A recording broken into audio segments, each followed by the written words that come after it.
Triple H is changing a massive rule in the company, plus a TNA star is gone from the company, plus we got some more developments on a major story happening between WWE and AEW. Ladies and gentlemen, this is The Ango Show. Yes. Ladies and gentlemen, thank you for stopping by. Don't forget, we got a giveaway at 100,000 subscribers. And if you're new to the channel, basically, this is how it all goes down. I talk about the latest and greatest in pro wrestling. And you click subscribe because you want to hear more about the things that are happening in pro wrestling.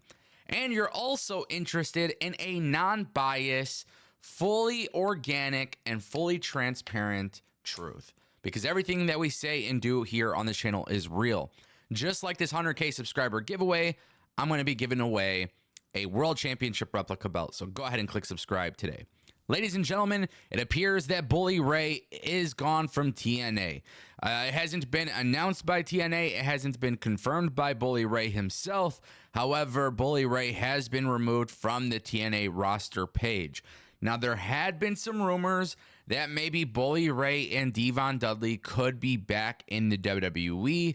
And I don't want to even entertain those rumors based on the fact that there was some, health issues and stuff going on for Devon. But I do want to say that Bully Ray did some really cool stuff in TNA. And one of my favorite parts of Bully Ray being in TNA, and there's a lot of cool stuff, but I'm one of those guys. I pop for, you bring in the celebrities, you bring in the outsiders, you do things like that. And you guys may have seen Darren McCarty on TNA. Darren McCarty was part of the Detroit Red Wings, one of the best hockey players I've ever seen, one of the best hockey players I've ever known in my life, and just altogether a really dope, cool-ass human being, right? And so I was at Impact Wrestling when Bully Ray and Darren McCarty did their thing. I was literally on the TV, like I'm literally in the promo and everything because I'm standing right next to Darren McCarty. And Bully Ray and power bombing Darren McCarty, like just seeing that happen with my own eyes, it's fire, And maybe this type of stuff can't happen on WWE or AEW all the time. I don't know why it can't either. But the fact that Impact Wrestling did this, the clip was seen so many times. It was really dope. And Bully Ray is just an outstanding person. So with that, it was one of those things where I feel like it was kind of cool for Bully Ray to be there. He made some magic happen. And I think if you look at the circumstances, if he's no longer in Impact, if he's no longer in TNA, I don't know what's next. Obviously, he's doing Busted Open. I think a lot of people will criticize his takes, but I think just like myself or anybody else who has a take on wrestling, I think no matter what, people are always going to be butthurt, and I think people will always be very upset with your takes on wrestling. At the end of the day, I just want to make this pretty clear. Bully Ray being gone from TNA, if that is in fact true, not that big of a deal. I can see a million other companies wanting to pick him up. There's a lot of reasons why they should. And also, I just kind of want to throw this out there. Just because you're removed from the TNA roster page doesn't necessarily mean you're removed from the roster completely. So if there is an update, obviously I'll keep you guys in tune. So make sure you're subscribed.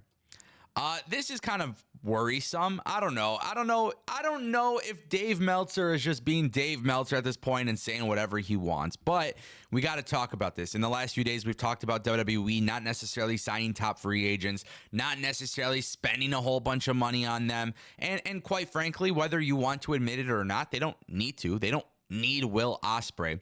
But then I was listening to this, and I gotta be honest, I don't like this kind of stuff. Dave Meltzer noted that some viewed Ospreay as a younger version of AJ Styles when he first joined WWE in 2016. And some of the people backstage were upset with the company and upset with Triple H that they didn't land him because of how highly they thought of him. Now, I don't have a problem with that in particular. Will Ospreay is a fantastic talent. I can understand why people would want him in the company. Now, this is where I think the message is completely just destroyed. He says, with Will, it was not just what they saw with him as maybe AJ Styles when he first came in. Maybe not even at that level because AJ Styles had a little bit of a name in the United States from TNA. Not realizing that, again, he's at a different level and so much better personality. But I mean the whole thing and more, so much more charisma. But the thing is not that AJ doesn't have charisma or anything like that. He is not a great wrestler. AJ, when he first came in here, and still now, he's a super talented guy. But the thing with Ospreay is, I know people in that company who are very, very high on him and very upset. Now, here's the thing: I'm very, very sorry, and I'm not defending WWE. I think Will Ospreay in WWE would have been cool. I've said this before. This is not new. I said Will Ospreay makes the most sense in AEW, but for the business and the growth of wrestling, I said Will Ospreay should be TNA's #1 guy. So if you remember that content, then take what I'm about to say right here very seriously. AJ Styles was always a fantastic wrestler. And I don't know why people put so much stock into Dave Meltzer's belief that a guy is good or bad or whatever. I think everybody needs to form their own opinions on that type of stuff. And I also think Dave Meltzer, you know, he's obviously a legend in our industry, but I'm just being very honest here. I think sometimes the way he brings somebody else down to make somebody else look good, and I think that is absolutely ridiculous. And that is coming from somebody on this channel. If you watch me, I very, very rarely talk about the skill level of somebody who is a wrestler because I am not a wrestler. I talk about storytelling. I talk about TV shows. I do not talk about the physical aspect of it all. The reason why I'm bringing this up is because Dave Meltzer acting like Will Ospreay is a better wrestler than AJ is the end-all be-all, or it kind of like diminishes AJ Styles. Look, when AJ was in TNA and New Japan Pro Wrestling and he came to WWE, AJ was a fantastic wrestler, but let's not kid ourselves. If you come from Japan or TNA or AEW or whatever, you're going to WWE with a lesser work volume in the sense of you are not doing all the dangerous moves. So at the end of the day, I don't know why Dave does this, but Dave talking about AJ not being a fantastic wrestler, it's crazy. It's crazy. Will Ospreay is a fantastic wrestler, so is AJ Styles, and both of them are actually going to be very strong characters, bruv. Now let's keep it going. Triple H has a massive rule change, and I, for one, am very excited about this. I think this is important for professional wrestling, and more specifically, it's important for WWE because Triple H, we talked about Shayna Baszler working GCW. Now there's some backstage news on this. WWE has no problem with wrestlers working with indies. Essentially, these are going to be, you know, case-by-case scenarios. Triple H has a very different view on these types of things than Vince McMahon.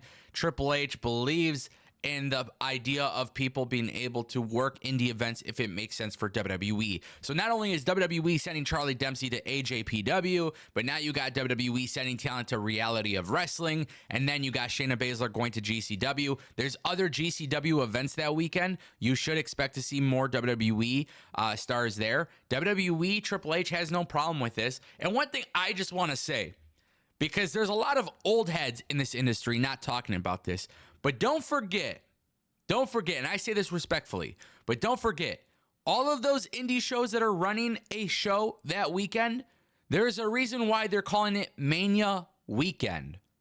There's a reason why. They're taking advantage of the tourism that comes in from all of the people that are traveling and all of the people that are traveling specifically for wrestling, and that's how they're attracting sellout crowds. So if you're the WWE, you should take advantage of it because the weekend is called Mania Weekend anyways. So working with GCW or Rev Pro or this company or that company, we should see things like that. It is interesting. We haven't seen a main roster star do it. Now Shayna Baszler is the first. Very cool stuff. I love the rule change. Obviously, this is case by case, but you should expect to see more of this. And at the same time, too, one thing that you have to factor in is you cannot be too crazy about this rule because there is still risk of injury and you don't want your talent getting injured. So you have to be very specific with how you're doing this, but I trust that the WWE can do it. Altogether, really cool, right? AEW, TNA, WWE, all allowing their people to be on the same card. I think that's pretty badass. And I'm actually shocked that we got that change. So really, really cool.